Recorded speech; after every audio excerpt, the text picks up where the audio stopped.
on the verge of a major market milestone. Both the S&P 500 and the NASDAQ are on track for all-time highs. This would be the first record high for the S&P since wild, February. Considering the drops that you were on just talking about just, what, last month? Yeah, it's been an absolutely unbelievable ride. I've never covered anything quite like this. What's up, everybody? It's the Gold Report checking in.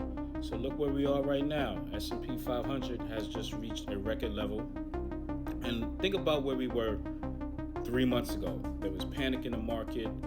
Everyone thought they would lose their 401ks. It was just pandemonium. And now look at where we are now. Now, how did we get here? How did we get to record highs from pure panic from 3 months ago? I think it was a case where the expectations were so low and you had institutions panic selling. You had Japan selling U.S. government bonds and then raising the yields, and then the stock market was selling off. There's a lot of panic in the market.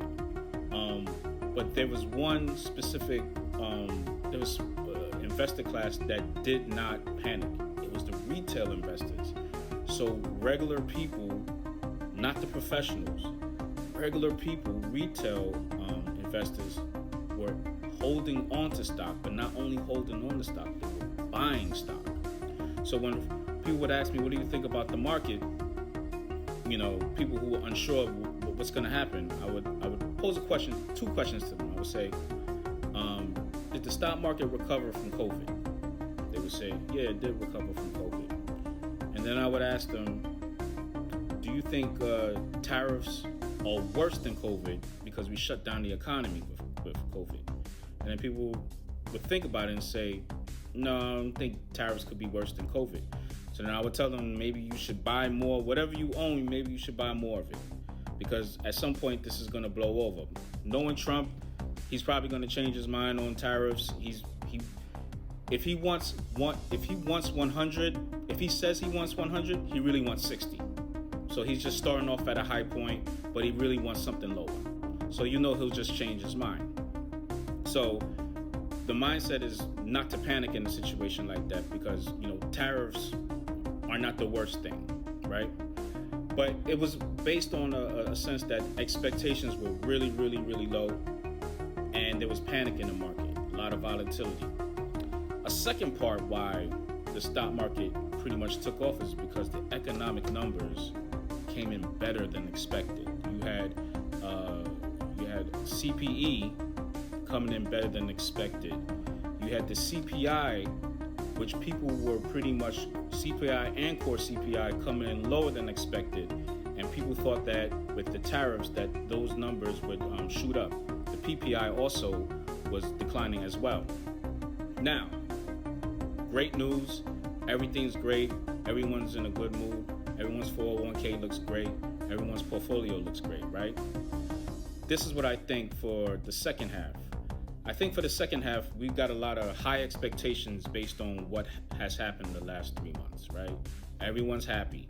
I think the best thing for the market to do right now is to consolidate and not shoot up super high.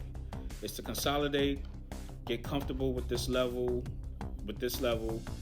or even trade down a little bit just to bring in new buyers. I've seen this like a million times when the market shoots up and then it gaps up, and then volatility kicks in, and then it comes right back down. The best thing for the market to do right now, to me, from what I've seen in the past, is to pretty much trade sideways for a little bit. Here's the key thing. We're smack dab in the middle of earnings season.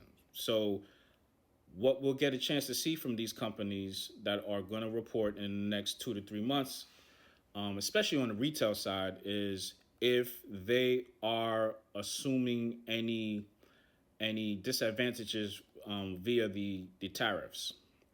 Are they absorbing those costs and not passing it off to the customer? So earnings season is really, really key. But I think that people should probably temper their expectations for the market over the next couple of months, because as stated before, Jerome Powell is not trying to cut interest rates. That's at a standstill. him and Trump are having a tug of war fight. That's fine. Let them fight. But the key thing to focus on for the next couple of months are earnings. And are these companies meeting or beating expectations? And how are they going about dealing with tariffs if it's really, really affecting their business? So we'll all see what happens. We'll all be a witness. So this is the Gore Report checking out.